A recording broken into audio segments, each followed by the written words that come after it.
There we go.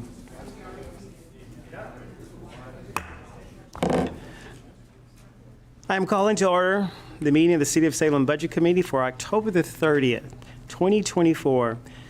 Can the recorder please call the roll?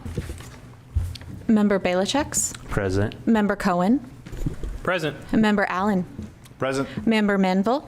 Present. Member Vieira Brandel. Present. Member Stapleton. I'm here. Member Phillips. Here. Member Gwen. Here. Member Gonzalez. Here. Member Julie Hoy. Here. Member Nordyke. Here. Member Varney. Here. Member Chris Hoy. Here. Member Dixon. Here. Member Curtis. Here. Member Geyer. Here. Vice Chair Nishioka. Here. Chair Brown. And present. Would you please join me in the Pledge of Allegiance? I pledge allegiance to the flag of the United States of America and to the republic for which it stands, one nation, under God, indivisible, with liberty and justice for all. Thank you, thank you. And we have additions to the agenda this evening. That's including the fiscal year 2024 reports. And of course, all besides the preliminary Q4 reports have been provided to the Budget Committee at the previous meetings. And can I get a motion to approve the addition to the agendas, please? I move to approve the addition to the agenda. Second. I have Vice Chair Nishioka and a second by Madam Varney. Thank you. Is there any discussion?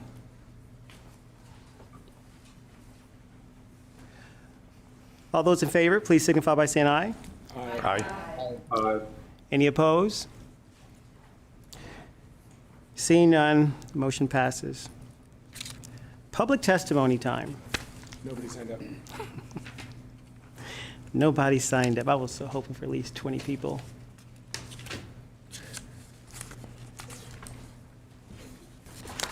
I do want to say it is good to see everybody tonight.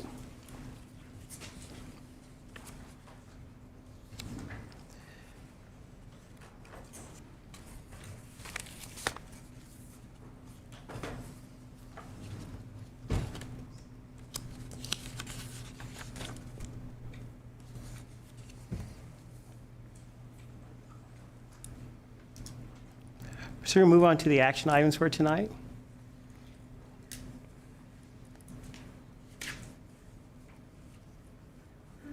And there are several. Councilor Nordyke has her hand up.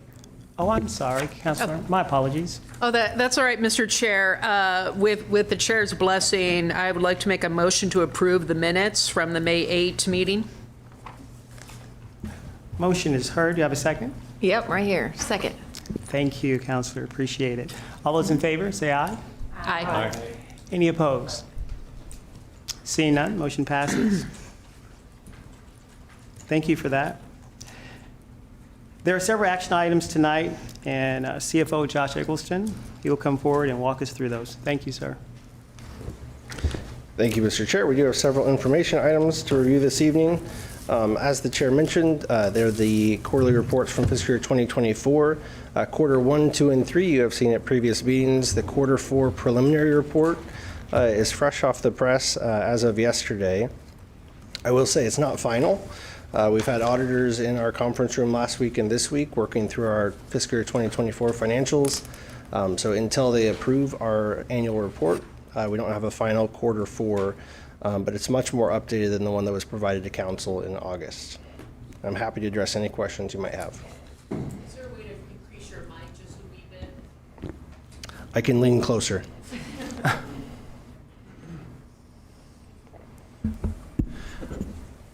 Thank you.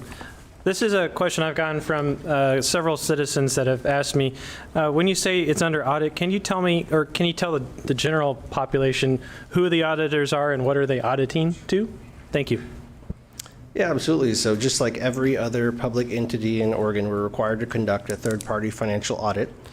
So every 5 years, the Finance Committee actually serves as the RFP committee. So we put out an RFP to select an auditor. The Finance Committee a request for a proposal. is what an RFP is. So the Finance Committee serves as the review committee for that RFP. They make a selection, and then we do that again every 5 years. Right now, our auditors are Grove Mueller Swank. They recently underwent a name change to REDW. They got acquired by a larger firm, but those are our financial auditors. And what they do is they do sample testing. They check for all kinds of things. It's fairly rigorous. They were here before. They do a kind of pre-audit testing, and then they're on site now. So as we finalize our annual financial report, they'll provide an audit opinion to go with that. Any additional questions? Please continue. Sorry, one more question. Would they give you like a confidence rating of the city is confidently showing the correct numbers? Like, this is what we're getting in our revenues, this is what our expenditures are, just so that the citizens can say, or can see that, hey, we're telling the truth here, this is what's going on with our budget? Yeah, so they don't provide a confidence rating. What they do is they say it's materially free of misstatements. So they do sampling. There's a chance there's still some errors included there, but they're reasonably confident there's no material misstatement in our financials. Any more, Member Cohen? Good. Thank you, Mr. CFO. There are no public hearings tonight, but we do have some special orders of business. And there will be two presentations tonight, one by the city manager, and, well, actually, the city manager has some words he'd like to share with us. But the two presentations will be by the CFO and, of course, also Moss Adams. Mr. Staley? Thank you, Chair Brown. And as has already been noted, it is good to be together. It's good to be back in this room with the Budget Committee. A lot has happened since the last time we were together on May 8th. And I recognize that this is a very big ask to ask you to come in early in the budget process, actually before it's really even started, at least for us. We don't normally gather until early in January to receive and review the 5-year financial forecast. I asked Josh and his team to accelerate that process this year to give us additional time to consider our options and to provide us with feedback before staff starts to pull together our 2026 budget early next year. There's a rhythm and a cycle associated with financial work, like the budget. The auditors are on site here. They are on site here this time every year. And delivering the 5-year forecast is not within our normal cycle and rhythm. So I'd like to acknowledge Josh and Kelly and the finance team for the work that they did to move this work forward almost 3 months and to deliver it to us this evening so that we can start this important conversation. I've also asked Colleen Rosilis to be here with us this evening from Moss Adams to assist us with the facilitation of this process. I value their ability to do that and their well-developed understanding of our budget and our challenges, and I can't think of anyone better qualified to assist us in this work, and I think that we'll end up with a better product because of their involvement. So, Colleen, thank you for being here this evening. As we saw last year, cutting the budget is not easy. There is no service that the city provides that does not deliver benefits to our community. In May of 2025, we may ask our community to support additional funding for city services by voting on a levy. I hope that we can do that, and I hope that our community will support our ask. I cannot form a budget, though, based on those expectations. Our budget proposal must be based on the reasonably foreseeable expenses and revenues, which means that the budget that I present to you in the spring must be based on what I know now, and it will not include any new revenues. I don't think that will come as any surprise to you that our financial position has not improved since the last time we were together. Our expenses have continued to rise, and our revenues have not kept pace. Josh will have much more to say about that in just a few minutes. My hope for these additional budget meetings is to bring you up to speed on the results of our recent community survey, to provide a preview of our 5-year financial forecast, and to engage in a discussion about principles and priorities that you would like to see reflected in the 2026 budget. This feedback, particularly around the policies and priorities, will help me as I fulfill my obligation to prepare and submit to you a balanced budget proposal for adoption by July 1st of 2025. I want you to know that we are working hard to build trust with our community by engaging in a series of targeted performance audits and communications efforts. Council authorized this work about a month ago. The first of these 3 performance audits that we're currently have planned is happening right now in the city manager's office and is examining our executive leadership function. The other 2 will explore our information technology function and take a deep dive into our urban renewal areas and their financial impact. This information will become input into how we manage the city and how we develop our next budget. While we work to reduce our costs and prepare for the coming budget cycle, we are also engaging our community in conversation about priorities and preferences. We are doing this because the city budgets are really about people and our shared priorities. Service cuts are going to be difficult for all of us. And in the recent poll, we heard that there is little appetite to pay more for services. We'll be sharing what we know and asking how we can best serve our community given the reality of our budget and the needs to cut cost. You can learn more about this and tell us what you think at thecityofsalem.net/Serving Salem, and there is a survey available on this landing page, and you can fill that survey out, and we'll be collecting that information and sharing it back with the committee as we move forward. In addition to presenting the 5-year financial forecast several months sooner than we typically do, we will hire a third-party accountancy to validate the forecast that we delivered to you in January. They will provide opinions on the assumptions that we've used to develop the forecast, and they will test the validity of the outcomes included in the forecast. And I plan to form an oversight group to help guide this work.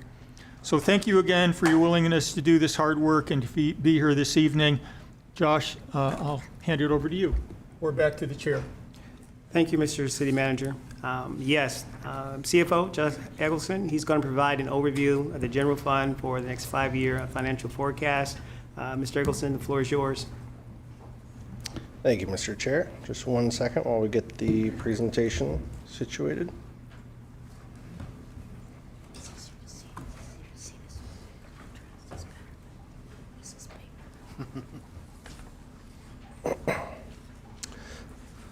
Good evening, Mr. Chair and Budget Committee members. I'm Josh Eggleston, the city's Chief Financial Officer. I'm here to present the preliminary general fund 5-year forecast. I will emphasize preliminary. As Keith mentioned, it's a little earlier than usual. So as louder, okay. As Keith mentioned, we'll be going through a validation process also for this forecast and bring back the final general fund forecast along with the other 13 funds that are produced for your January meeting.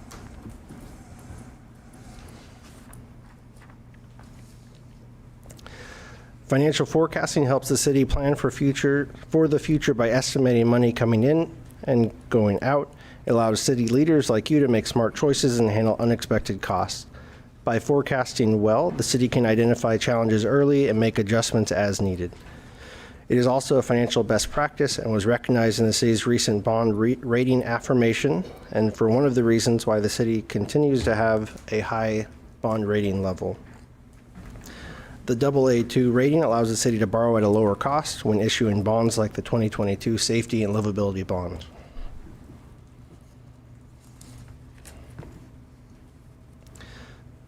The budget office and city departments forecast using the latest information and assumptions. Salem is a full-service city with that service being provided by people. You don't have to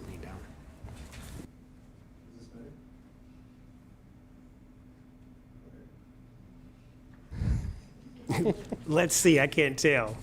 As the largest operating expense, we calculate personnel costs at the individual position level with estimates for future merit increases, cost of living adjustments, PERS or public employee retirement system, and health benefits. Many of these costs are generally outside of the city's direct control and are either mandated or negotiated. On the revenue side, we model revenues using historical trends and other known information.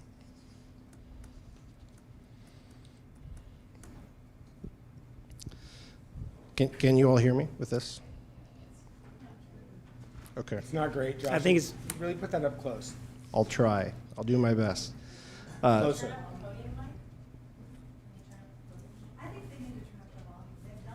yeah. Callie, can you turn up the volume? You have a screen there. That's okay, we have plenty of time tonight.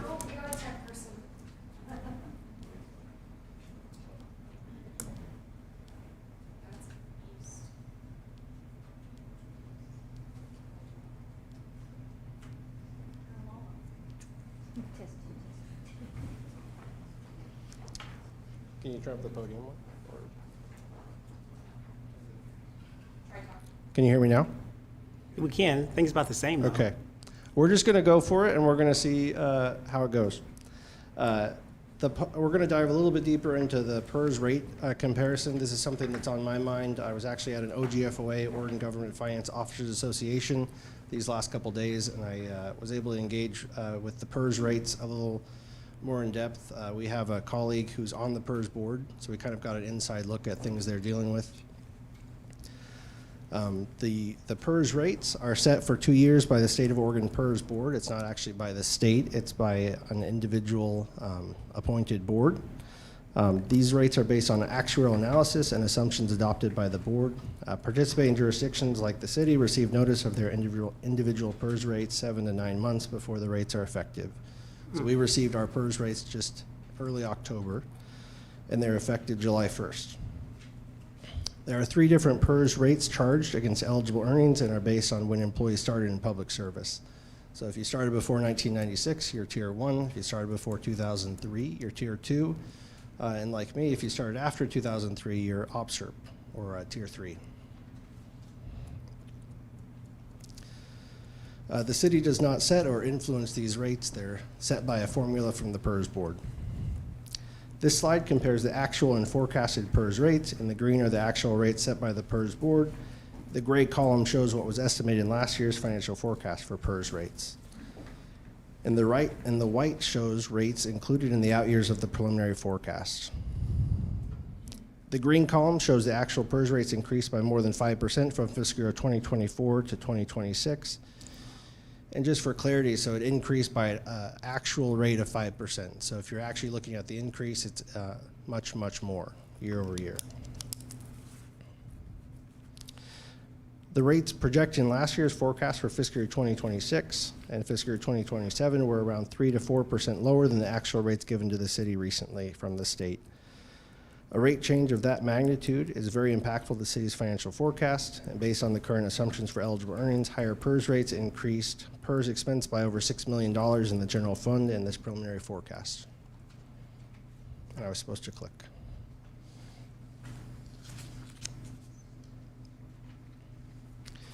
Taking a little step back, the city's general fund supports operations in the areas of public safety, planning, code enforcement, public library, municipal court, parks and recreation, Center 50+, urban development, and support services. This chart displays the general fund supported departments and the corresponding expenditure budget for year 1 or fiscal year 2026 of the 5-year forecast period. The forecast maintains the same staffing without any new programs being added.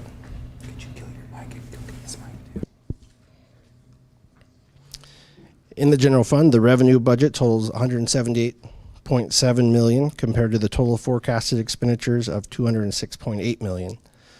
Property taxes make up over half of the general fund revenues forecasted for fiscal year 2026.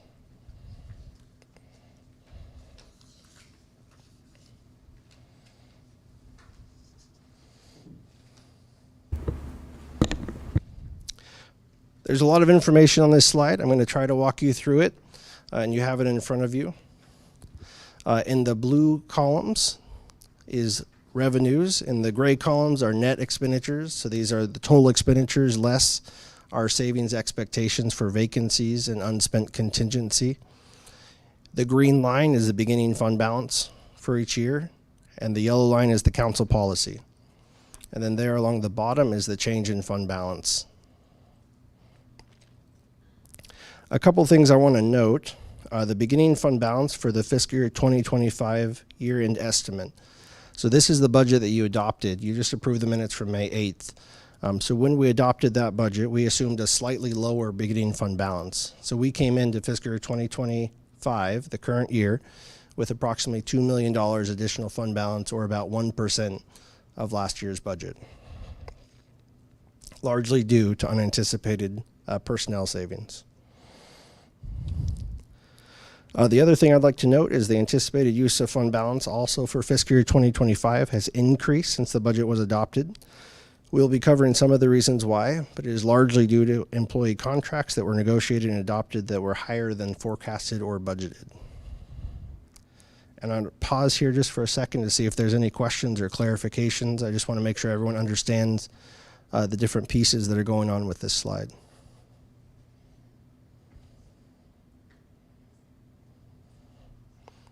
Okay, we'll move on.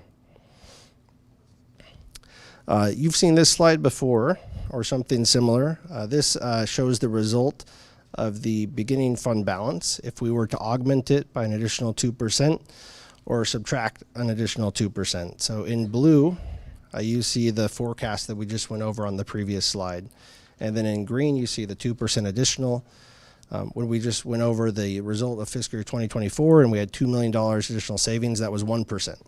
So this would be double that amount of savings or double that amount of additional revenue to get to that green result. In red, it shows the inverse. If you were to have a 2%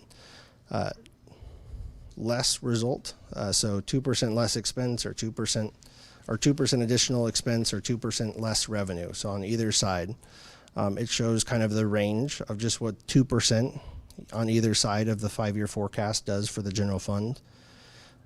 Small little changes are pretty impactful over the 5 years, but I should note, even with a 2% additional increase, we're still below fund balance policy in 2027 and nearly out of fund balance in fiscal year 2028.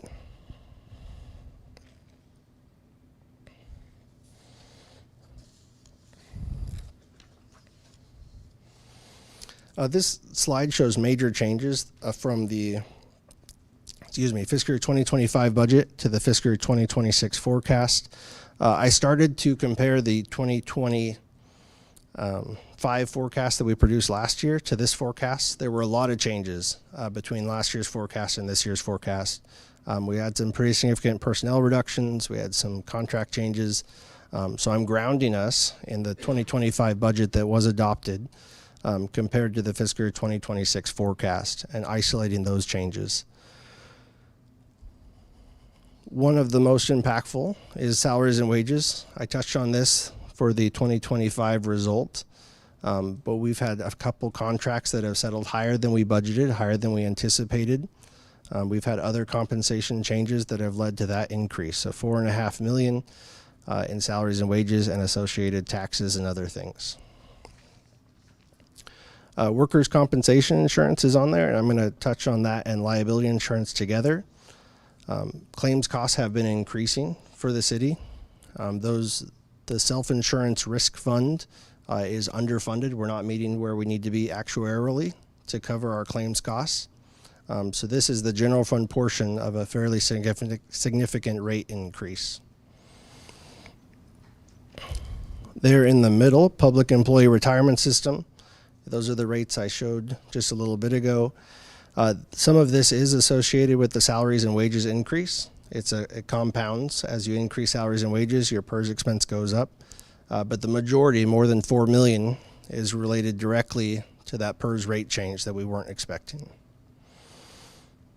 And then there at the bottom, the equipment replacement charge. The city made a decision in the current budget, fiscal year 2025, to defer equipment replacement for 1 year. So this is the return of that expense coming back into the forecast. And I'll pause there to see if there's any questions. Mr. CFO, I have one question. When it comes to a potential lawsuit against the city, can you share with us what fund it comes out of? Yes.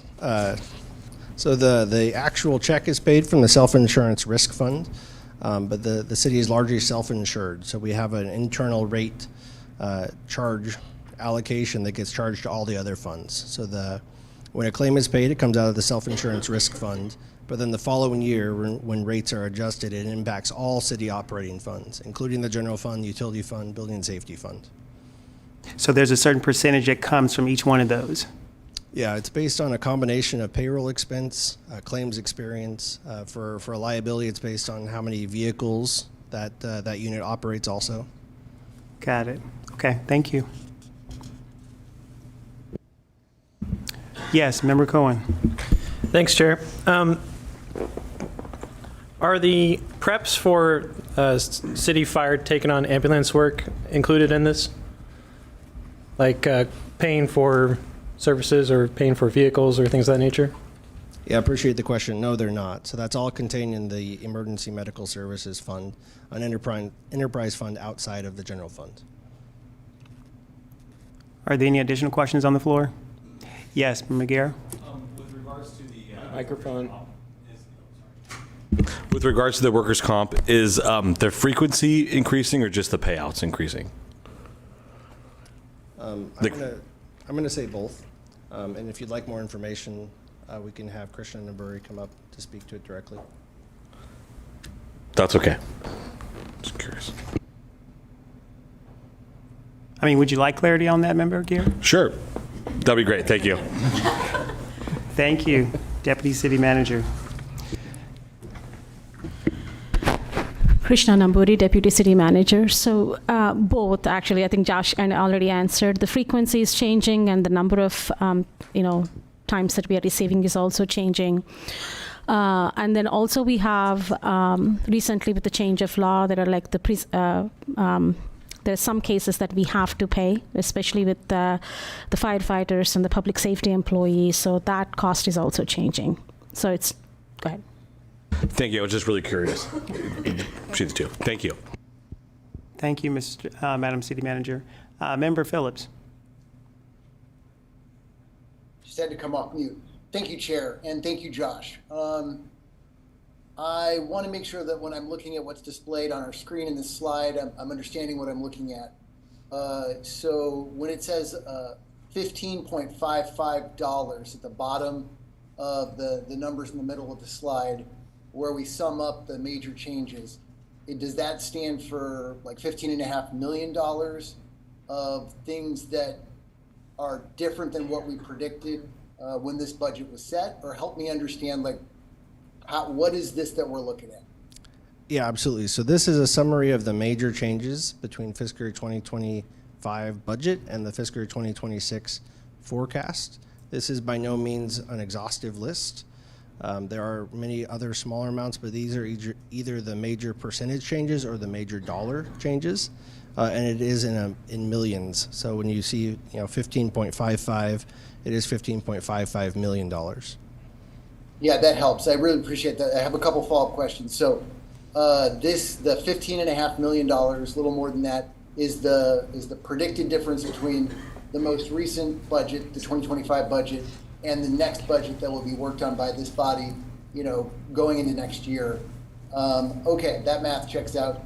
I guess my question might be on an earlier slide. I don't think we need to go back to the previous slide, but how close were we with additional expenses in the actual budget for 2025 and the increases and decreases because of savings to what we estimated when we studied? Are you asking specifically about 2025 from the adopted budget and what we actually expect to happen? So I'm going to go back to that slide. So here on the left is the fiscal year 25 year-end estimate. And there at the bottom in red, you can see the change in fund balance, 8.16. I don't have it in front of me, but I believe the estimate that we had was about $7 million use of fund balance when the budget was adopted. So it's increased a little bit since that projection. And is that the 1% difference that you mentioned earlier in your? Really close. So the 1% that I mentioned was actually related to fiscal year 2024. So just the recently completed year that ended with slightly more fund balance than we expected. So, I mean, broadly speaking, I mean, if there's a difference of like a million, I mean, that would be less than 1%. Is that correct? That is correct. Yes, absolutely. So, I mean, we're talking maybe 0.5%, less than 1% difference between actual and predicted. So that seems pretty accurate. And now I know in the slide that we got to the 15.5 million is what we think the difference of 2025 versus the new budget that's going to be worked on, the 2026 budget. Okay, that is very helpful. Thank you, Josh. You're welcome. Thank you, Member Phillips. Member Dixon, the floor is yours. Thank you, Mr. Chairman. Josh, there's one more question from me anyway. So what I'm gathering is for 2025, we estimated that beginning fund balance would be X, and it's about $1 million lower than we estimated. Is that right? It's actually the inverse. So Yeah. in 2025, we had about $2 million additional fund balance than we expected. Okay. And then for 2026, that's going to be eroded quite a bit. Is that right? That is correct. So there along the bottom in red, you can see the change in fund balance. In this case, all 6 years is a use of fund balance. The one I would pay attention to the closest is that second year, $17.7 million using fund balance. And when you're starting with 26.92, it doesn't go very far. Okay. And then the 15.5 million was higher expenses for 2026 than the city had forecast earlier. That is correct. So Thank you. Yeah, thanks. Sorry about that. Did that help, Member Dixon? It did, thank you. Okay. Yes, Member Gwen? Two questions, Josh. On that equipment replacement charge, what equipment are we talking about there? yeah, appreciate the question. So this is all general fund equipment replacement. So the largest portion is police vehicles. I would say followed by like parks maintenance vehicles. And then we have other departments, code enforcement, areas like that replace vehicles also. So mostly vehicles or all vehicles? In this case, it's all anything with wheels over $10,000. That doesn't get you much. And then my question goes back to the $2 million reduction for unanticipated personnel. Can you just tell us what, because that's people. So I just was curious how that happened and why. Yeah, just a little context. So when we're setting, Hold on, Mr. CFO, can you share with us what slide you want us to look at, just so everybody's on the same page? so this is still the correct slide. We're talking about the Okay. beginning fund balance for fiscal year 2025. We're showing 35 million. We had estimated about 33 million going into 2025. So $2 million, as I said, it's about 1% of the budget. When we're setting beginning fund balance, when we give you the budget, you're very aware that happens in April. We're generally using February information at that point. So we have February, March, April, May, June before we actually close the year. So a lot can happen in those several months. In this case, unanticipated personnel vacancies. We've had a lot of turnover. In some cases, we have employees leaving. That are paid at a higher level. You might even fill it with someone who's paid at a lower level. But in a lot of cases, those positions are vacant for 2, 3, 4 months, and you just accrue that savings. Thanks for that. I appreciate it. And Member Phillips. Okay, thank you again. I just thought of another question. I can't remember where in the slides it was at, but there was I think it was the +2, -2 prediction and how that relates to, that slide. So I mean, being below the yellow line, which is our policy, is that, I think it's 15%. I guess, like, when I'm looking at this as a counselor, I have some serious concerns. I think staff probably does too. What is the reality of, like, if we were to continue with these numbers in like 2027 or 2028, like, are we bouncing checks? Like, what does that look like? We will not be bouncing checks in any case, I guarantee that. So the actual effect, so in 2027, I think you could probably, sorry, just one second. I'm gonna go to the secret slide just for reference. So in 2026, you could definitely adopt the budget. In 2027, you couldn't adopt the budget. And all I'm doing on this slide is looking at the beginning fund balance and the fiscal year impact. So you actually couldn't adopt the budget. You can't adopt it with revenues, resources equaling expenses. So what that means for 27 is you can't adopt the budget. What it means for 26, as you bring that fund balance down, you're not going to be able to actually have cash. So in government accounting, we don't actually have separate bank accounts for each fund. We have a common bank account, and everything's allocated through our financial system. It's very common. It's very normal. But what happens is, as the balance goes down, you're not going to get investment earnings. So right now in the general fund, we're getting about $1 million of investment earnings every year. As you draw that balance down, that's going to go to zero. And if you keep going down, you're going to be paying negative interest. So it's basically an internal loan from all other city funds to the general fund. And then you get to 2027, you're not able to adopt the budget. So the reality really hits in that fiscal year 2027. And Mr. CFO, just to interject, when you say reality hits, can you clarify that? Yeah, so for 2026, as projected, technically you're adopting a balanced budget. You're using one-time fund balance to offset expected expenses. In 2027, you don't have that fund balance to offset those expected expenses, so you're not allowed to adopt the budget in 2027 as presented. Thank you. Member Phillips?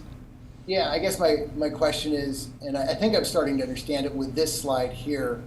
So at 26, almost 27 million predicted as the ending fund balance, we're never in a month-to-month situation, because like the funding comes in at different times of year. And so there are certain months where like it might be pretty lean in terms of the cash available. So what you're telling us is that in 2026, if we just proceed with this path, we aren't at risk of bouncing checks.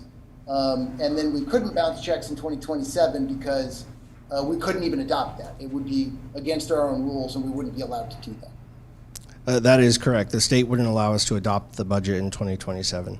And in 2020, sorry, go ahead. Yeah, no, I don't mean to interrupt you because you're probably going to say something valuable. I guess like, I want to be reminded, what is our policy for the fund balance? I think it's 15% versus what are the state rules? Yeah, so we have a policy, a council policy adopted in 2009 for 15% of revenues. The best practice is about 2 months, which is about 16.7%. So we're just slightly below the best practice. And that's from GFOA, Government Finance Officers Association. Generally, they'd like to see that 2-month balance. And I lost your question, I'm sorry. Is there a difference between our policy, which is slightly less than like the ideal academic recommendation of 16 or 17%? So 15, is it different than the rules that exist at a statewide? Or is the statewide match up with what we already have established in 2009 as our policy? Yeah, there's no statewide requirement. You just have to adopt a balanced budget. So they're not going to require that you have 2 months or 15% or 10%. You just have to be able to balance expenses with revenues. So that I'm sorry for this, but my next follow-up question based on that is like, is at what percentage point or number would we create a situation where we've got like, I mean, is it, if you do a balanced budget, by definition, you're not at risk of bouncing checks, or is there a scenario where you get so low in your beginning balance that you're technically balanced for that 1 year, but you're at risk of like not having sufficient funds in a given month because of like how the funding comes in? Yeah, I appreciate the question. In this case, it's not super applicable because of how fast you draw down the fund balance. So if I can just really quick go to this slide. So what's going to happen in fiscal year 2026 if we move forward? We're expecting to have some pretty significant some savings. You still have to count that if you're budgeting for it. We could kind of play with that a little bit maybe, but you're still expecting an ending fund balance of 9.23. So what I'm saying is if you were expecting a 0 ending fund balance for that year, you could still technically adopt the budget for the But next. it wouldn't be recommended because it puts you in a terrible situation for the next year. Yeah, it wouldn't be recommended, and what in reality is going to happen, we get most of our cash in the general fund in November, so you're going to go negative in September, October, likely before you actually get to November and get the property tax receipts. Okay, thank you, Josh. And Mr. CFO, I think there's for some of the members, when you show that particular slide, we only have the bottom part. We don't have that particular slide that's on view right now. That is correct. It's a backup slide. Got it, okay. So members, are there additional questions? Sure. Yeah, absolutely. So I was attempting to be more graphical and less tables, which is sometimes appreciated, maybe not in this case, but we can certainly provide this table. Thank you, Mr. CFO. Mr. City Manager. Josh, just before we move on, if you could just say, give the Budget Committee some perspective on the impact of a changing fund balance on our bond rating. We're going to have to sell $200 million in bonds over the next 4 years, and our bond rating is going to impact our ability to execute projects, and be good to understand what the implications are. Yeah, really appreciate the question. So I've been through personally a couple rating calls with Moody's, who does our ratings. We just last week, maybe the week before, they reached out to us, which is kind of unusual, but they did a rating affirmation. So they looked at all our information, they looked at the utility fund, and they affirmed our rating. And one of the reasons is strong financial management and our multi-year planning. So I think one challenge when you present something like this is going forward without some way to fix it. This body and the City Council have shown strong financial management, either adding revenues or reducing expenses in the past. So I'm assuming that's one of the reasons why we're okay moving forward. But when you draw down that fund balance and without having a plan to replenish it is when rating agencies really start to ask questions. And they are watching these meetings. They are looking at our financial forecasts when they're doing those ratings for bonds. And just to follow up, Mr. CFO, so those particular ratings, although we are in the green right now, things are okay. That's going to change within 24 months. So their ratings will change also, correct? So it's kind of like when you apply for a loan, right? It's a point-in-time credit check. So for the city, we're looking to issue another $100 million of bonds here in about a year and a half. Right. For the next round for the safety and livability bond. So at that point, they'll pull up the latest forecast. They'll look at our future. They'll look at actions the City Council or the Budget Committee have taken and plans that might be in place. One of the conversations that happened on the rating call when we issued the bonds in 2023, the first round of the $100 million, is that they saw that City Council was considering a payroll tax. We were considering changes to the operations fees. So they knew that things were on the horizon to fill the gap for that fund balance. Additional thoughts or questions from the members? Yes, Member Manville. Yeah, Josh, I think that this slide may help explain the two different numbers you're talking about with the expenditures. One is 206.8 and the other is 196. So can you walk us through that differentiation? Then? Yes, and I apologize. I regret taking out this slide and the little boxes and walking through it, but I'm happy to do that. So starting at the top, just so we keep everyone on the same page, beginning fund balance. So this is the amount that's allocated to the general fund in the bank account. Revenues, that's the total amount of revenues that we expect in each of the years, with escalations for each of the fiscal years. total expenditures. This equates to the actual budget, so how much you budget for full employment for all our positions. And then what Member Manville was speaking about, unspent contingency, we budget for $3 million of contingency. We expect to use about 500,000 of it each year. Some years it's higher, some years it's been less. But we're quote unquote giving back $2.5 million in unspent contingency. And then estimated savings, this is where we talk about personnel vacancies. We took an approach this year a little different than in the past. In the past, we've used 2%, 2.5%. This year, we used 4% for fiscal year 26 and 27, and then 3% for 28, 29, and 30. Recognizing that we're more certain of expenses and contracted COLAs and compensation adjustments in the near term and less certain in the future. And that gets us to the net expenditures. So these are actually the dollars that are going out. We're writing checks, paying employees, paying vendors. The actual dollars out the door is the net expenditures. And then the fiscal year impact, that matches that change in fund balance on the previous slide and at the bottom of this one. And then you can see the ending fund balance. So it's sandwiched between where you start, everything that happens in between, and where you end for each fiscal year. And then it rolls to the next year.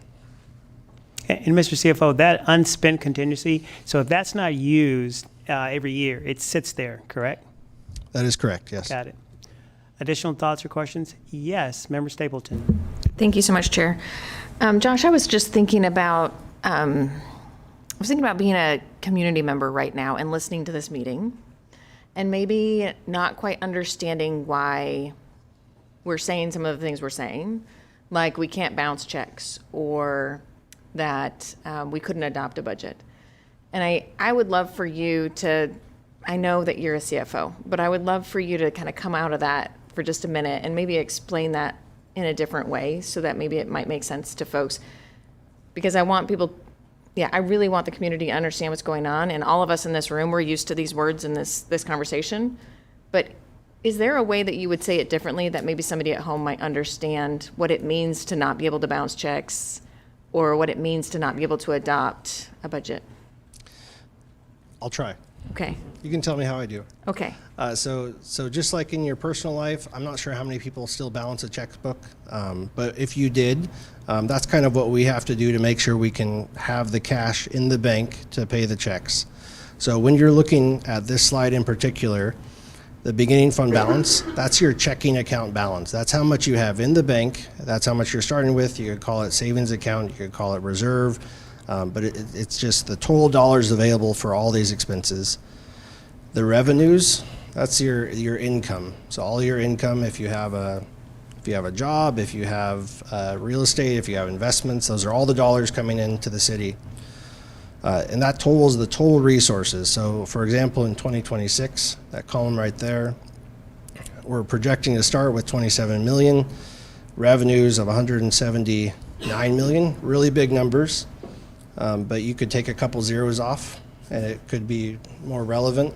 $205.64 million is what you have to allocate. You cannot have your budget go over $205.64 million. And that's what the state tells us. So you have to adopt a balanced budget. Those are the total resources that you have. And then, going back to, your personal life, you're looking at money you have in the bank, your savings, you're looking at money coming in. On the same thing, you're looking at all the money going out. So you have maintenance on your house, perhaps. You have, a house payment, car payment, things like that. Those are the total expenditures. So in our case, we're looking at $206.84 million that we're budgeting for expenses. Of that, unspent contingency, that's, we're planning for it, but we're hoping not to use it. So we're going to give a plan for $2.5 million coming back. Estimated savings, you're planning for X number of things that happen. Maybe you didn't have to replace the water heater. Maybe you had savings on something else. You found a cheaper bid for a project. Those are savings that you don't have to plan for. which gets us to the actual dollars planned to go out, 196.44 million, spending 17.7 million, ending with 19.23. Is that helpful? Yeah, I think it is. I think, I also want to say that, you know, I think this conversation is going right up to the edge and then it's not actually saying the thing. And so we're saying that we're going to get to a place in time where we cannot adopt a budget. And I think what we're not saying is that we have to cut drastically in order to make sure that we can have the money in the bank to do the thing. Because we cannot continue to just go along as we have been going along without making the adjustments. And the adjustments come in reduced services to our community members. I just wanted to make that really clear for everybody at home. I think all of us recognize that we're talking about that, but I just want to make that clear for folks at home. And Member Stapleton, thank you for that. Because right behind that, you know, obviously there's clarity there. But I want to go back to something you said earlier, Mr. CFO, and this is in light of what Member Stapleton just said. So there is going to come a time, by looking at this particular chart, when we get to fiscal year 2027, we are sitting in the red. Yes, that is correct if this goes forward. Right. And I think we here understand that, yes? And we understand that by going into the red, that means, especially for those that are at home, going into the red is never a good thing. And so obviously there are going to be some dramatic cuts that'll come across from a variety of places. And so we as the budget team and the committee, I think there's a lot for us to think through. And I like how you said, Member Stapleton, it's like we're not saying the thing. And the thing is, next couple years, without additional revenue coming in, we will have to make some major cuts.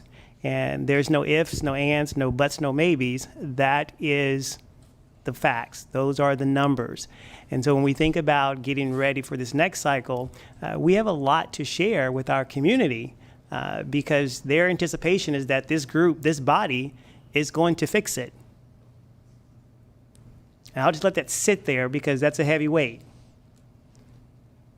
And when we think about what all of our constituents are looking at us and listening to us tonight, that's serious because when it's time to cut, there are some places that we're going to start at. And what I'm saying is not a secret because we've talked in this group on multiple occasions in regards to whether it's fire or whether it's public safety when it comes to police officers, because those two take up a considerable large amount of the budget. And so we know that there are some major cuts that are going to have to come our way.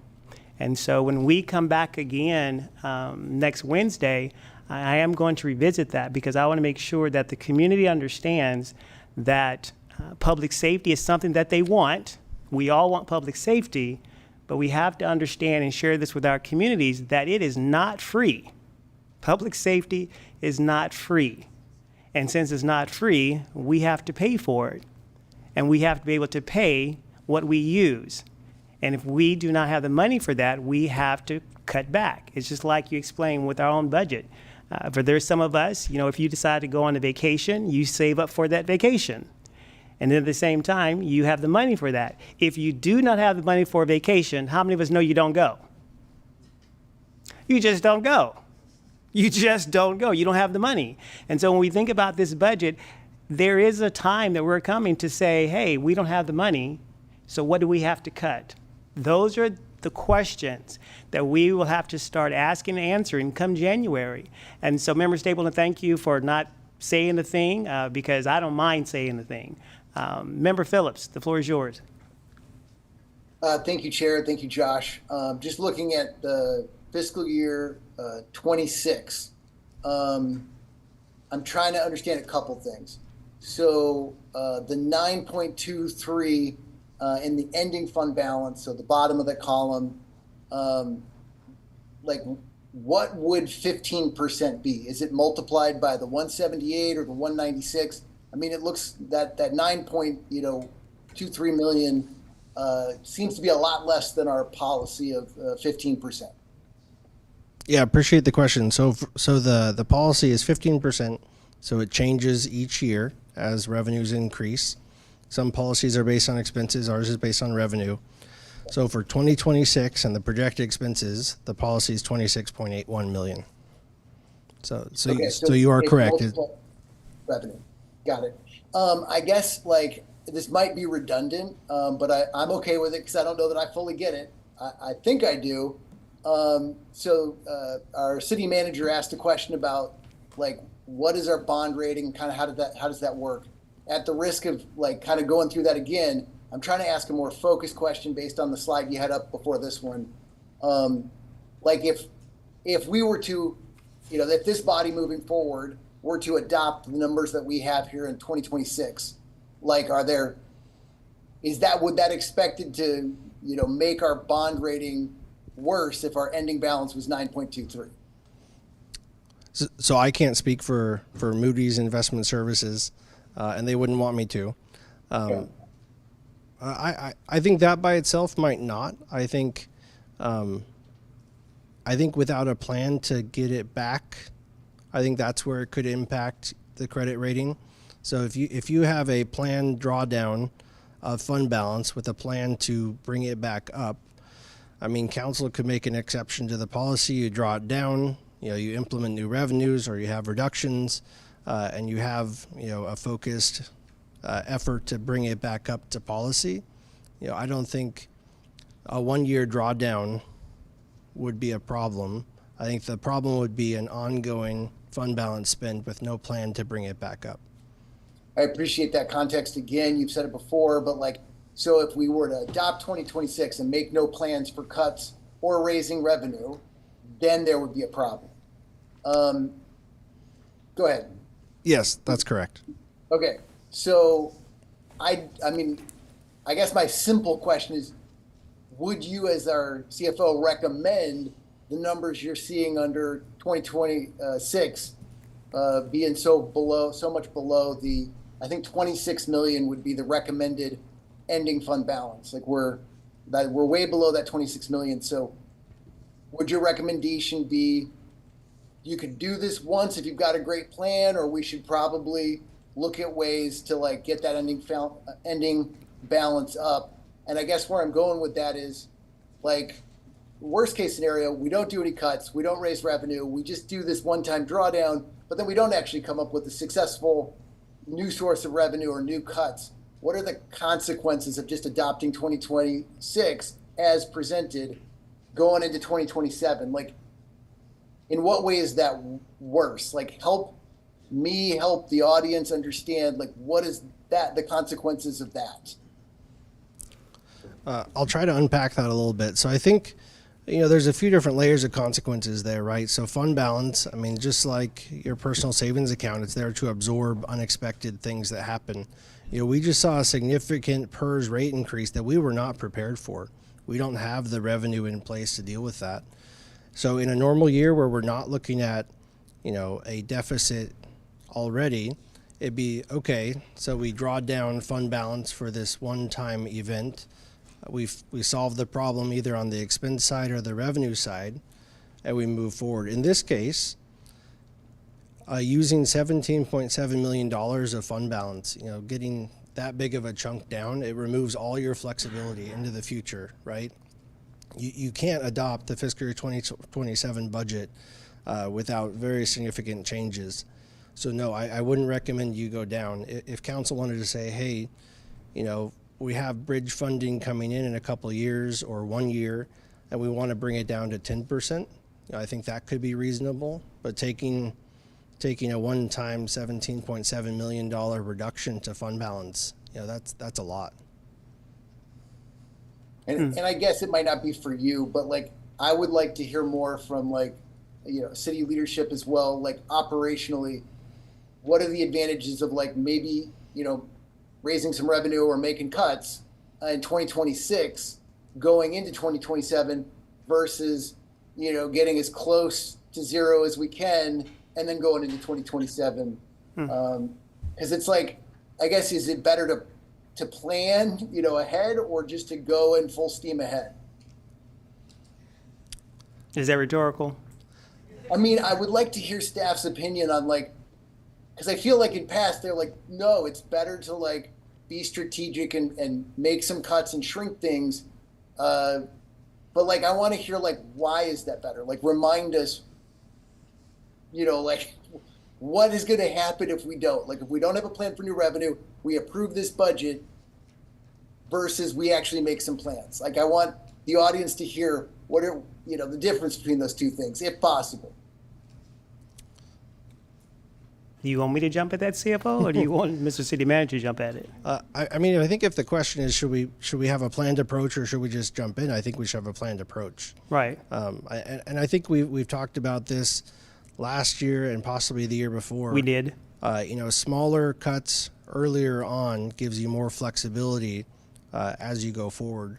Right now, the magnitude of the deficit is such that that small cut version is really challenging at this point. We're looking at larger cuts to get us back in balance. Right. And when we're talking larger cuts, I know especially for this group, we've heard this before, but for the folks who are watching at home, those larger cuts mean that the conversations that we had last year about the loss of some things regarding fire, public safety, you name it, now we're at that place come January where we do have to make those decisions with what those cuts are going to be. Not small cuts, but big cuts in order to get us to the place for 2027. That's where we're at. Member Manville, I'm reading your eyebrows. Any thoughts there? Yes, Vice Chair. Thank you. So, Josh, I think that we might want to just review what you were saying earlier about Moody watching us.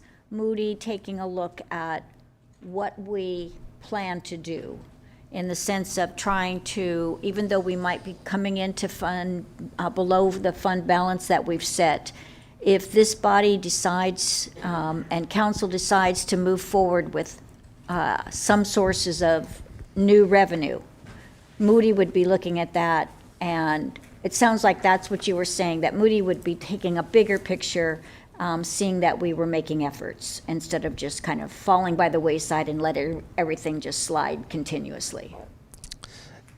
I believe that's essentially correct. Yeah. So they'd like to see a plan to replenish reserves.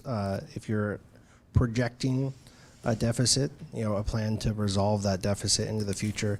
And if I could, Mr. Chair, just to project a little bit into the future. So what we're anticipating, we're trying to set a baseline for the conversation for this year. So we know, fiscal year 2026, $17.7 million. It sets a baseline for where we're starting from. We're hoping to have a conversation with this body about priorities and principles for how we move forward. And then when we come back in priorities and principles today with Moss Adams, Colleen, she'll be here in just a few minutes to talk about that. November 13th, continuing that conversation, getting some direction from this body on what scenario you'd like to have move forward, and then bringing that back to the Budget Committee in January. So we're not asking for direction on that right this second, but this gives us the baseline of where we're starting from. I sent out the poll results. I think just like the poll results, we know the baseline of where we're starting from. So these two pieces of information are really important as we move forward on the revenue and expense side. Yes, Member Varney. Thank you very much. This may be a silly question, but I'm assuming that these forecasts, the increases in terms of personnel costs, are all the collective bargaining agreements that we just approved through June 2027. It includes all that. It does. Okay, thanks. Additional thoughts or questions from the floor? And online? Mr. CFO, would you like to continue, or is your presentation done? Unless there's additional questions, that's it for me. Oh, I'm pretty sure there'll be some more by the time Moss Adams is done. Thank you.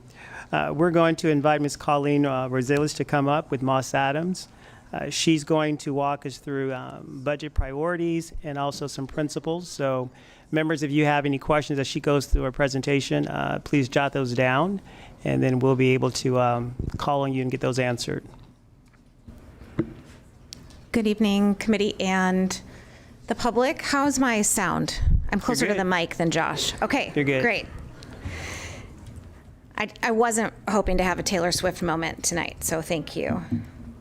All right, so my name is Colleen Rosillas. I'm a partner at Moss Adams. We work with the city in a variety of functions. We're the city manager's consultant of record, and we do quite a bit of facilitation and organizational work on behalf of the city manager's office. We're here tonight to talk a little bit about establishing some priorities for this budget process and to give you some homework for the next meeting in 2 weeks.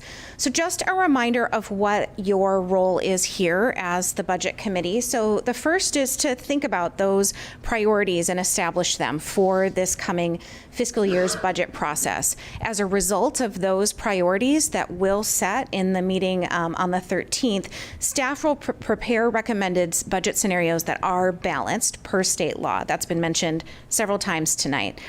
Then you'll review those scenarios based on those priorities, and that's an iterative process. If you recall last year, there were quite a few iterations. There always are. Staff will continue to revise based on those priorities and your feedback. The budget will be refined and finalized and then recommended to council for adoption. So we're just at the start of that process. I think you've all have seen this graphic several times. The city engages in this annual iterative and collaborative process. It combines community priorities, operational requirements and priorities, as well as financial information. So we're right in that top left quadrant where you just heard the preliminary forecast, and that's where we're at, and we'll keep going throughout the rest of this cycle. Okay, so why do we establish priorities? This might be kind of obvious, but I think it's important to talk about why we're doing this here and why we're doing this now, particularly in the situation that the city is currently in. So the first is that we're establishing a set of ideals that we're going to adhere to throughout the budget process. So when we agree as a group on the priorities, we also agree to stick to them. That can be a challenge in particularly a reduction scenario in actually sticking to those. And so it's important as a group to really agree on what we're going to do and how we're going to move forward through this process. The second is there can be a tendency in a process that is challenging like this for kind of our short-term emotions, the feelings in the room, to drive decisions that have pretty significant long-term consequences. So we're asking you up front, before we receive the final forecast, before you receive any budget scenarios, to really think about what long-term outcomes you hope to achieve for the city and to drive the budget process based on those priority outcomes. That means we are identifying what's most important to fund at a very basic level. And it also can help make those tough choices and be consistent when we have those outcomes in mind. Again, these are important in any budget process. They are particularly important when we have a scenario where cuts are on the table. So I have a couple of examples of budget priorities. The first two are from cities in Oregon and Washington. You may be aware that the Pacific Northwest has the two states have a lot in common in terms of the fiscal situations of cities. And so these are two cities that have been in similar budget positions to Salem. The first is Edmonds, Washington. And so this is prioritized. Number one is public safety. So they included emergency preparedness, fire, police, and emergency medical services. The second for them was environment. So that's preserving their natural assets and resources. Edmonds is on the water, and so that's an important priority for that community. Climate action and resiliency. This again is kind of tied to their emergency preparedness as well.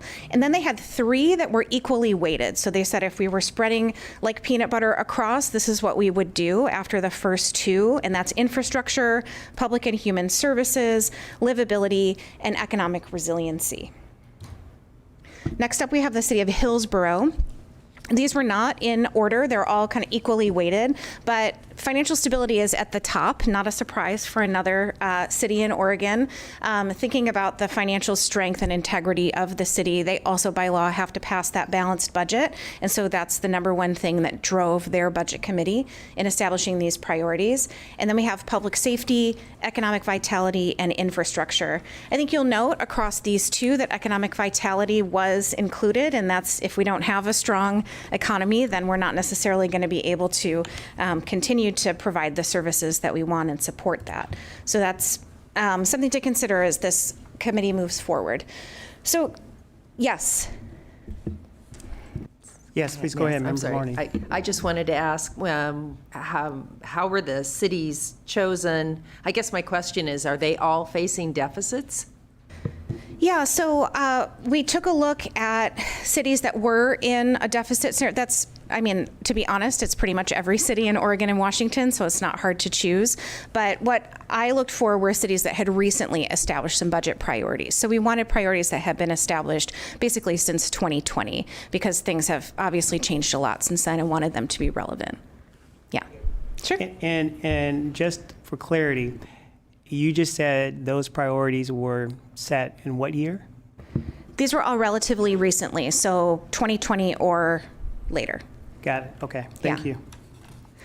So this example is from the city of Blaine, Minnesota, and they have both principles, which apply to the budget process, and then priorities. So you'll see how these interact. I won't read the slide to you, but on the left-hand side, we have those principles that say this is how we are going to apply ourselves throughout the budget process and throughout financial management of the city, kind of longer term.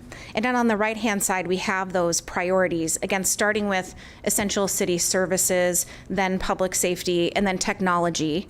So you can see kind of the difference across these three organizations, where the priorities were for those who are developing the budget, what they were thinking about, and then in the case of this city in Minnesota, the principles that they use to actually undertake that budget process.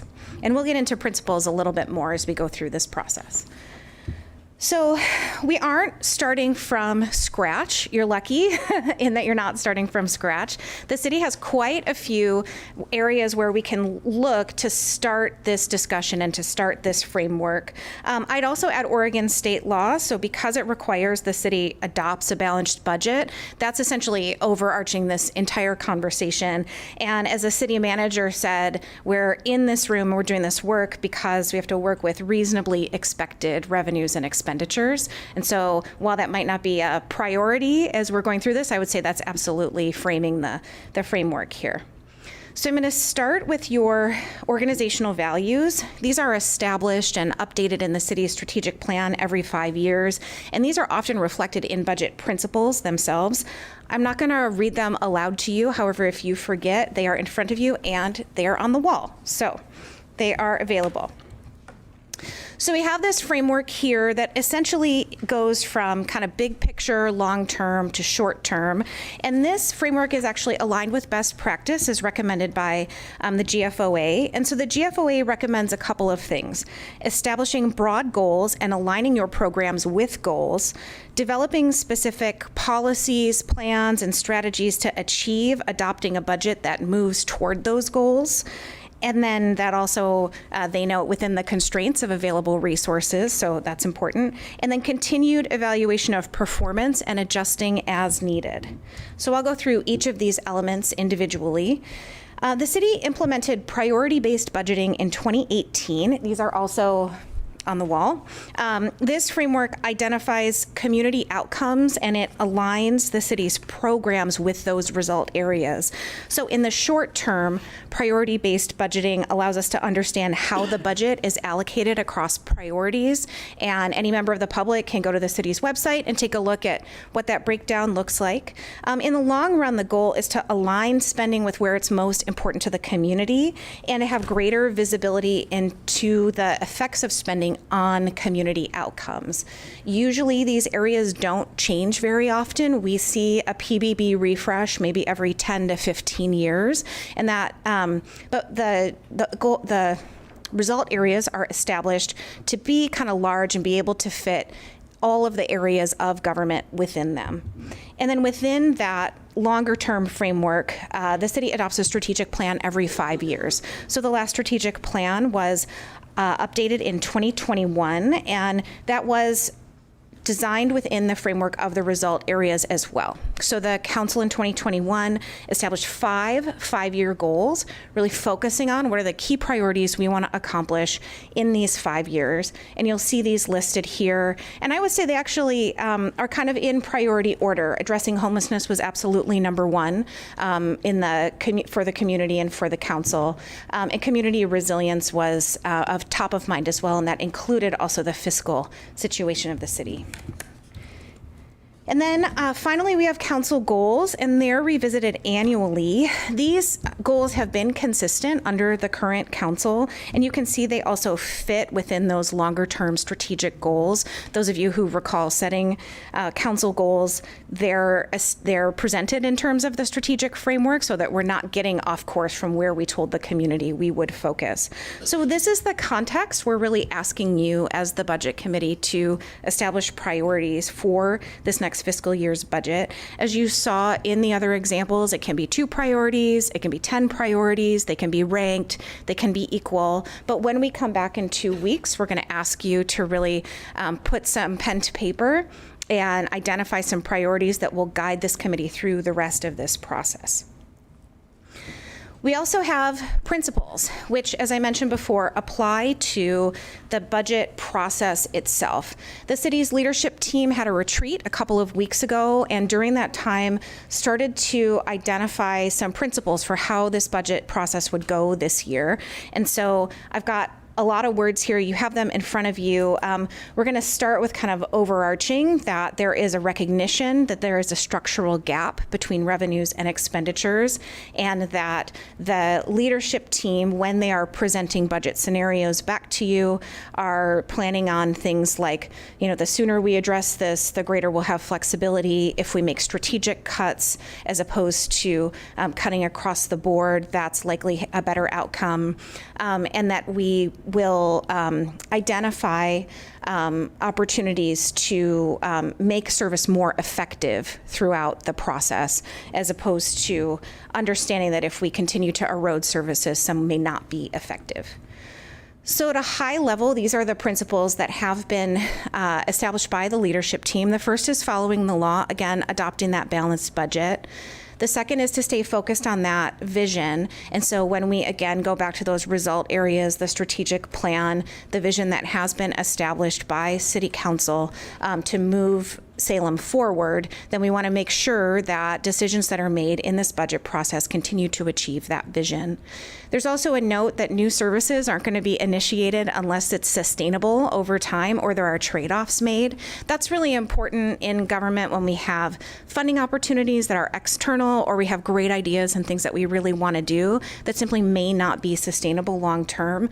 And I would say that's a great legacy for this committee and for council when we think about how we make those strategic investment decisions. Are they going to pay off long term? And what are the trade-offs? That's very, very important for you when you look back on your service and the impact that you can make on the city's budget and operations. We also have do it well or don't do it at all. And so I mentioned before the idea that some services could be eroded to the point of not being effective. So that's included in these principles as well. One-time revenues for one-time costs, that again is really about that. We're not going to get ourselves into a situation that makes it worse, not dig ourselves into a deeper hole.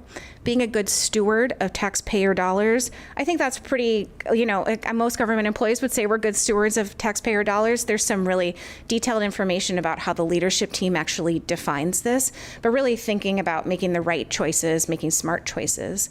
Taking care of employees, your people are one of your biggest costs. They're also your biggest asset. So taking care of your employees, you'll get better outcomes for the community if you do that. And then continuing the community conversation, so understanding what our community wants and needs in order to drive the budget process. On the next slide is the actual language that they all came up with. This font is very small. You have it in front of you.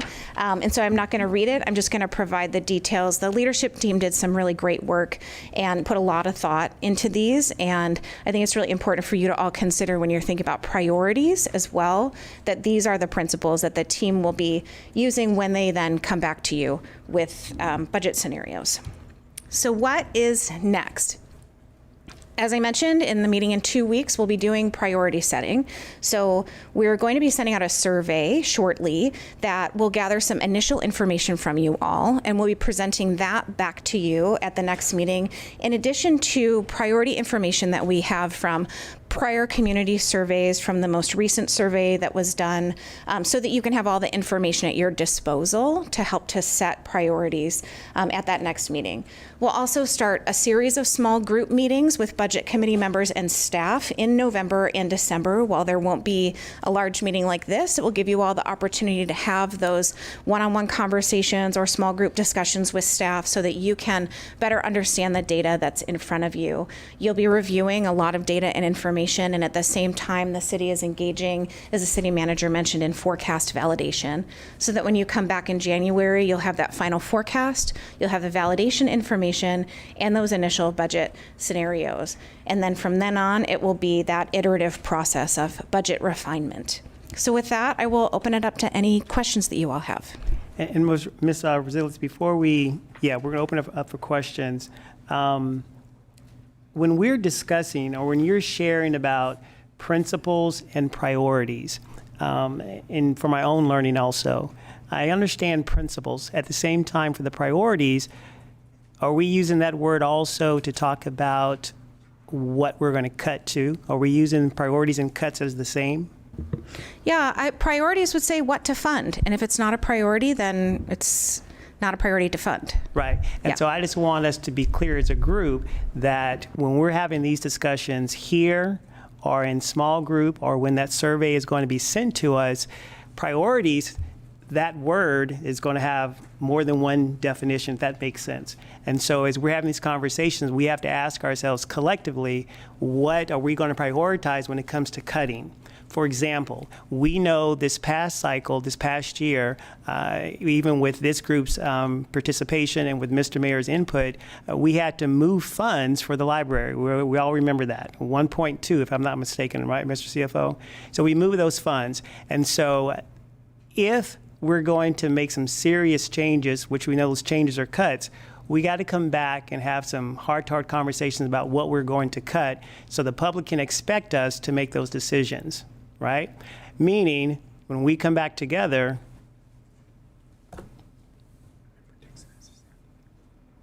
Member Dixon, go ahead, sir. Thank you, Mr. Chair.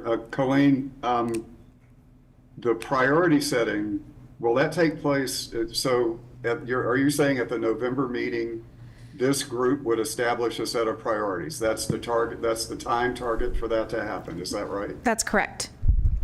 Okay. Thank you. Additional questions, because we will have some homework when we leave here tonight. Yes, Member Stapleton. Thank you. I know that there are a couple of members that are going to be joining council in January. Will they be included in the small group meetings? Yes. Thank you. Member Dixon, you have some more follow-up? I see your nice hand in the corner. I'm sorry. That's my technical inadequacy. No worries, no worries. What about here? Are there some thoughts, questions in regards to our upcoming homework assignment? Yes, Member Belichick's. Follow up to Member Stapleton's question about the new counselors. What about new citizen members? Will we know by then? That is a great question. I can see the CFO getting ready to chime in. You go right ahead, sir. Yeah, I appreciate the question. Right now, we don't have any vacancies. So the next vacancy will occur when Dr. Brown assumes his counselor position, and then the Ward 5 position will be vacant. So in November, we don't have an idea of who that new member might be at this point. The good thing about it is you'll still see me. Not going anywhere.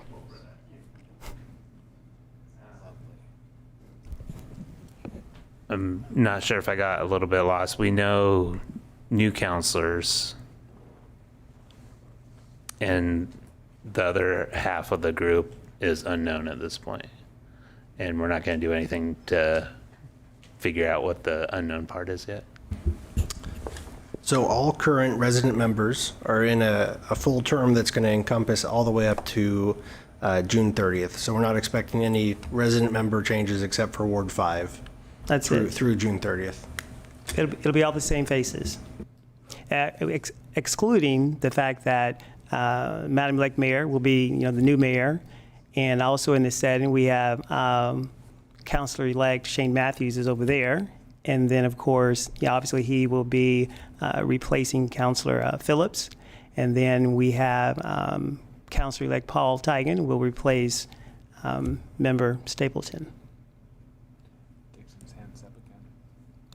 And I, of course, will replace Counselor Gonzalez in Ward 5. Member Dixon. Thank you, Mr. Chair. I did have one more question. On the budget projections we're looking at tonight, those are all current service level projections. They're based on continuing current services, or are they based on something else? Yes, Member Dixon, they are a status quo, current staffing projection. So just trying to set that baseline. So there's no reductions built into that scenario. But may I follow up on that? Please do, sir. So the idea is to maintain current staffing. How does that, so that assumes current services would stay also? I get stuck on this a little bit just for accuracy's sake. So population goes up, volume of calls goes up, staffing stays the same, the service level is actually going down. So we're maintaining the current staffing level. If we wanted to maintain the current service level, we would actually have more staff in the budget. So this is current staffing, it's not current service. Thank you. That's an important clarification for me. Thank you. And Member Phillips. Yeah, on this topic specifically, in terms of like current staffing levels, with the numbers we've seen on 2026 budget, where's the library? Because like we added one-time funds. Is the 2026 numbers that we're looking at, does it include continuing the staff levels that we have now, or do we regress back to what would have happened without the one-time funds we approved last time around? Yeah, appreciate the question. So it's current staffing as of today. So not going back to what the hours were in 2023, but not going to what the reduction scenario would have been if those library positions were reduced. So it's current staffing as of today. I don't like.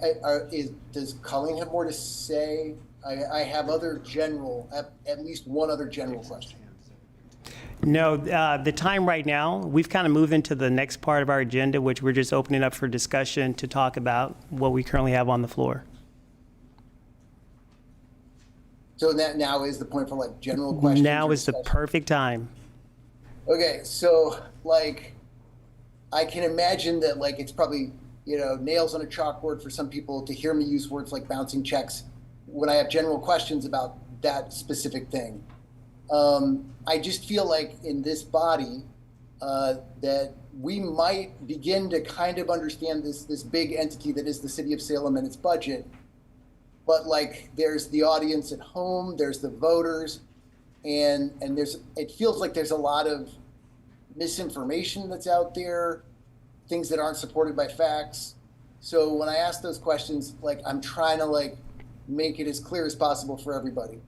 So, over the last year and a half, I've heard the notion that if we just did our accounting differently, we wouldn't have any budget problem. So I don't even know how to phrase my question to push back against that. I mean, I think the fact that we were only, $1.5–2 million off of like what we predicted for, this year, 2025 budget, and like about $1 million off for 2024, it would argue against the fact that there's some systemic accounting practice that we're screwing up. But like, does staff have any suggestions on how to communicate that to the broad public? This idea that like, if we just change our accounting, everything's fixed. There's no problem. We have plenty of money. Well, Member Phillips, I'm going to chime in because it sounds like to me what you're asking is there a particular platform that we're going to be using so the general public can trust us, so there is not misinformation? At least that's what I'm hearing you say. I mean, it's part of what I'm trying to say, but like, I mean, is there just like, I guess like, is there an accounting thing that we could do differently that would save us, $17 million in a year? Oh, well,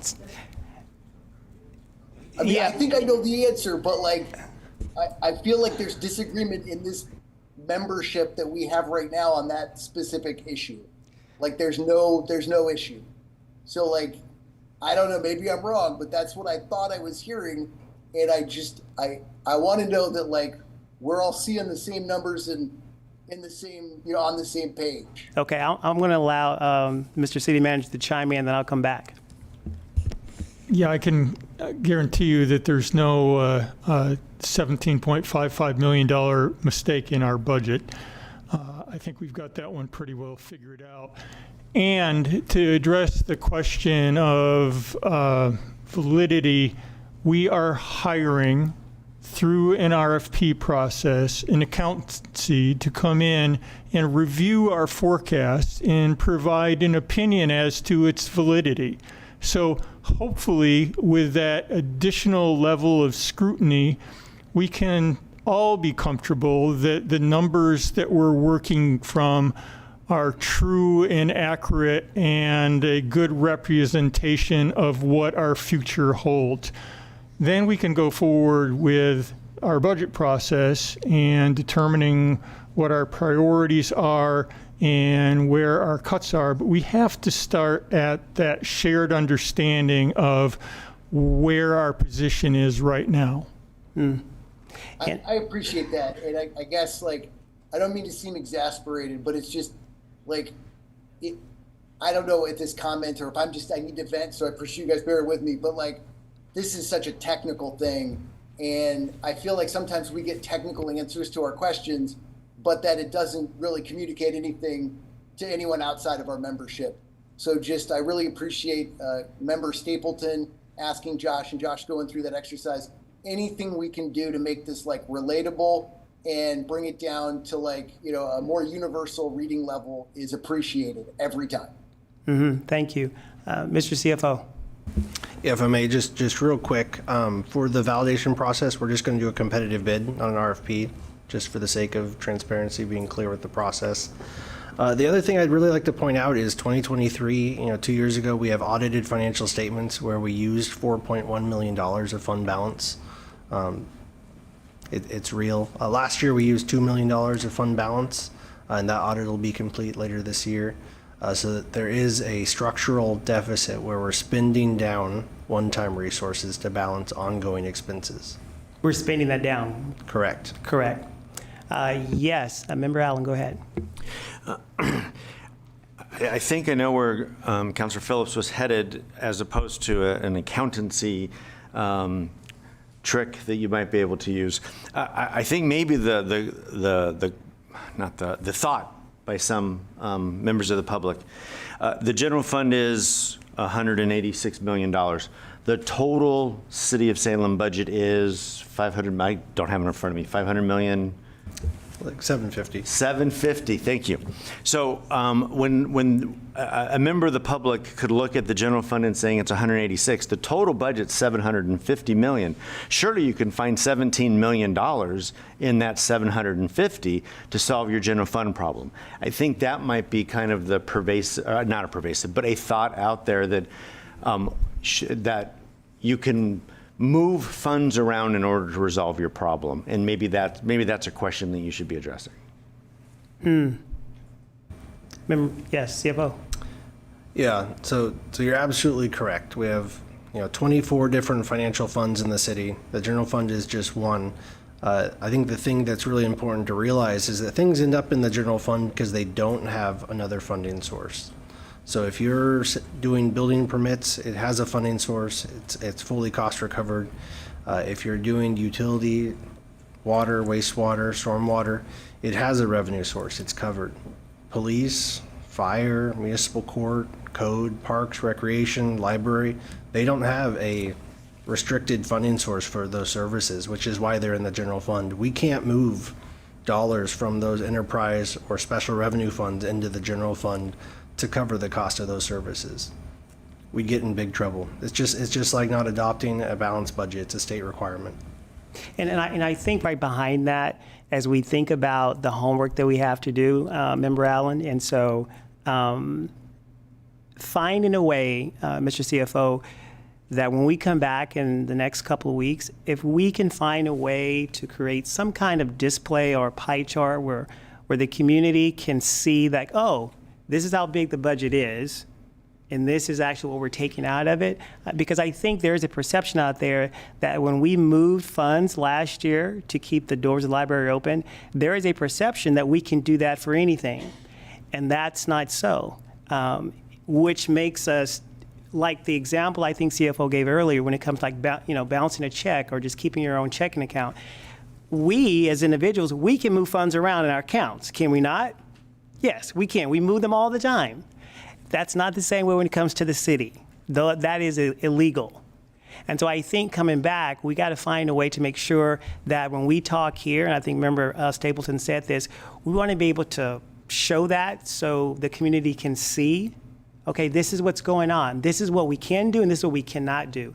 And I would say also at the same time, I did not talk with Member Hoy about this, but Madam Mayor-elect, I think it would be vital for the community here and also those that are watching us to figure out how we can implement and talk about some of your platform, because that's also going to be very important for us to hear, right?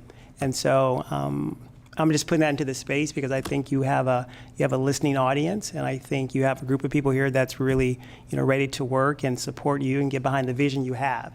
So as I think about those priorities, I think about the principles, I also want to put another P word in there, and that would be platform, right? So how can we best support you in that direction at the same time trying to align with the things that we may have to cut? So just kind of putting that out there. And yes, Member Stapleton. Thank you. I just wanted to touch on this as well, and I think what Councilor Phillips is getting at is how do we continue the conversation with our community? How do we kind of get ahead some of these issues we've been seeing with folks in our community? Really getting some misinformation about the budget and continuing to perpetuate lies in the community about what's happening here. And I think that I just want to bring it back to what our plan is with Colleen here and how important it is that she's grounding us in this idea of priorities. Because there is nothing that this council or this committee is going to do in the next 2 years that is going to be popular. We are either going to have to raise revenue, which is not popular, or we are going to have to make cuts, which is not popular. There's no way around it. Correct. And so to continually try to, I don't know if I have a right word for this, but when I think about trying to, it's always important to communicate to the public what's happening, but if it is a constant battle about some people's realities and other people's realities, you're fighting a no-win situation.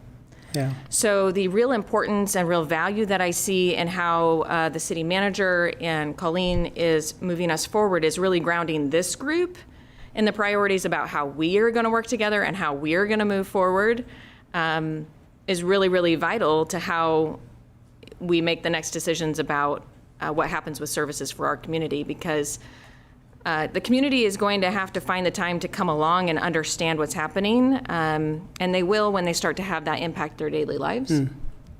But I think, this isn't a popularity contest. It's not going to be pretty. And so really grounding ourselves in this group and respecting each other and starting from the same base of reality within this group is critical to moving forward. And then making sure that we're all together on the priority setting is really a fabulous way to set foot in the next direction, because it's going to be, I think it's going to be really messy and it's going to be really hard for the community. And so this group has to be really firm in how they work together and how they plan to move forward. So.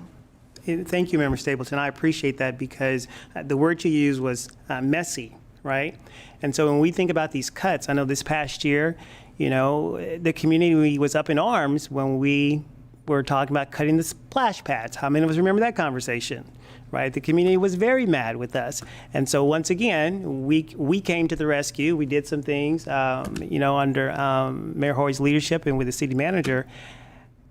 That is going to be very different going forward. meaning there may not be splash pads next year at all. And so it's having those type of hard, courageous conversations that we as a group, we're going to have. And I'm putting that into the space because although they are uncomfortable to have, they are necessary. And how many of us know that these conversations are necessary to have? And I heard, also Member Stapleton said this, is, there is a trust factor. The community is looking to us to actually fix it. And so they see us. And so we got to figure out a way of how to instill and grow that trust the best way we can. And obviously, I'm going to say that the way that we do that is how we interact here, but also making sure that we can communicate here out there. And I think a part of that is with the priorities, the principles, and Madam Mayor-elect's platform. I think that's going to be a good start because we have to find a way to win back some of the trust from our community. There's no way around that. Member Dixon, and then I'll come back to Member Curtis. And I think there's some other voices in here we have not heard tonight, so I would love to hear from others as well. Member Dixon. Thank you, Mr. Chair. And I really appreciate, A, the fact that this meeting is being held this early in the process, and B, the information that I'm getting tonight is very helpful to me. So thank you to the staff and the elected leadership of the city for doing this. The one question I do have still about the projection, the cost projection, where do homeless services fall in the projection of costs for the 2026 budget? Really good question. So the status quo, the current staffing includes continuation of the SOS team, I'm spacing on what it stands for, but the homeless cleanup team. It includes funding for that team. We have a grant offset a little bit for the first year of the forecast, and I think that those funds are expended, but we do continue funding for that program in the general fund. There's no other dollars in the general fund that are going to homeless services. Thank you. Did everyone grasp the weight of that? Because I don't think there's no way to say it more plainly, is the fact that whatever the good that we've been doing right now, some of that we will not be able to continue. That's the reality of it, because we do not have the funds for it. And Member Curtis, yes, ma'am. So thank you. I realize that 18 million is a lot of money, and it's a hard number to get your arms around, but in listening, I listened to it yesterday, the presentation by Davis Hibbets on the survey, and the presenter, who I think is very articulate. One of the things that stuck with me strongly was he said, we have to realize that the public really knows nothing. They know zero. I think he used the word zero. And I think it's true. I mean, there are a few people, we have Jim Shepke out in the audience, and he's very, very savvy about our budget, probably knows more than I do in a lot of ways. But I believe that all the public hears, and even though the city, I know, has been dealing with cutting and budget problems, for years, all the public hears is, we need more money, we need a lot more money, or we're going to cut the heck out of our budget. And that's what they hear. And I think that's a wrong message. I think, again, finding 18 million is tough, but we've got to start messaging that we're going to be innovative. We're going to look at efficiencies. Can police and fire share something?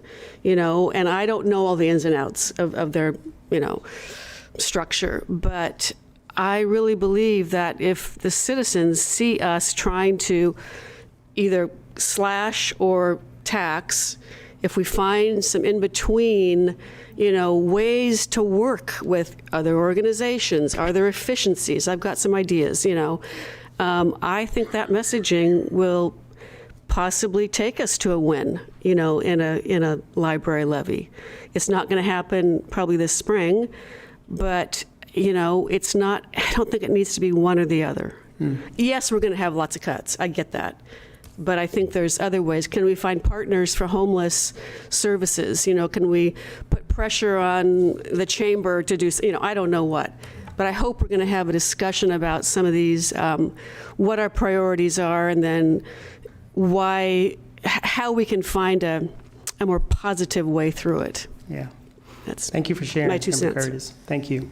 Other thoughts? Yes. Hold up, Member Phillips. Let me check, make sure. Member Nordyke, we haven't heard from you a lot tonight, so I'm just calling people out, make sure we have space. Member Manville, Belichick. No questions? Member Phillips, please go ahead. Yeah, I appreciate everything Member Curtis had to say.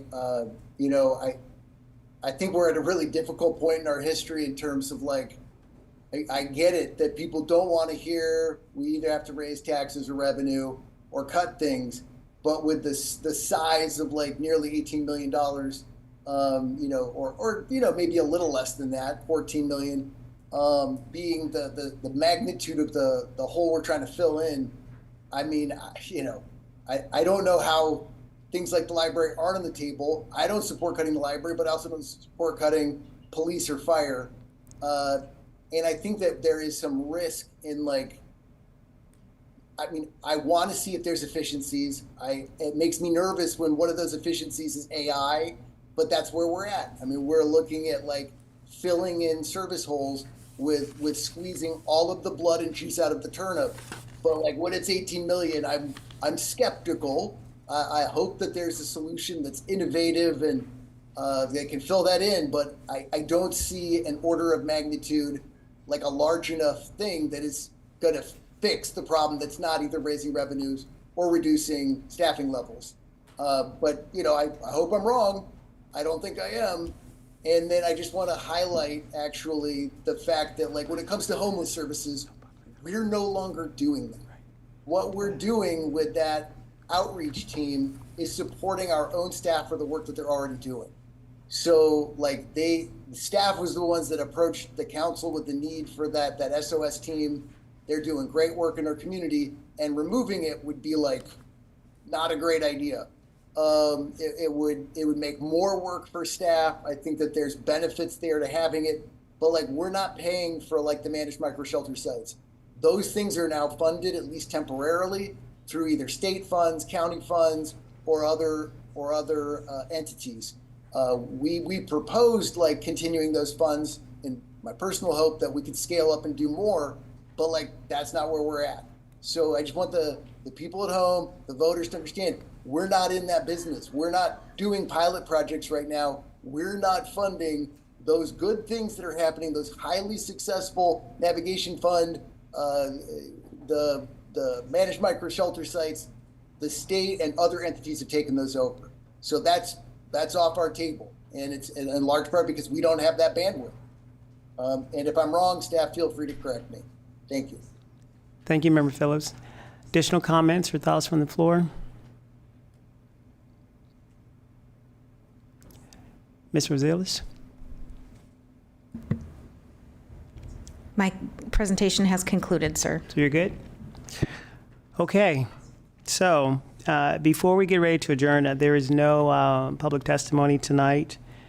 Just to remind everyone that we'll be discussing this conversation, budget priorities, and the principles on Wednesday, November the 13th. And then in the new year, on January the 15th, we'll be able to hear the results of fiscal year 26 through fiscal year 2030, the 5-year financial forecast. Other than that, thank you so much, staff, for all that you do for being here in this space with us, working behind the scenes. Moss Adams, we definitely appreciate you. Having said that, thank you. This meeting is adjourned.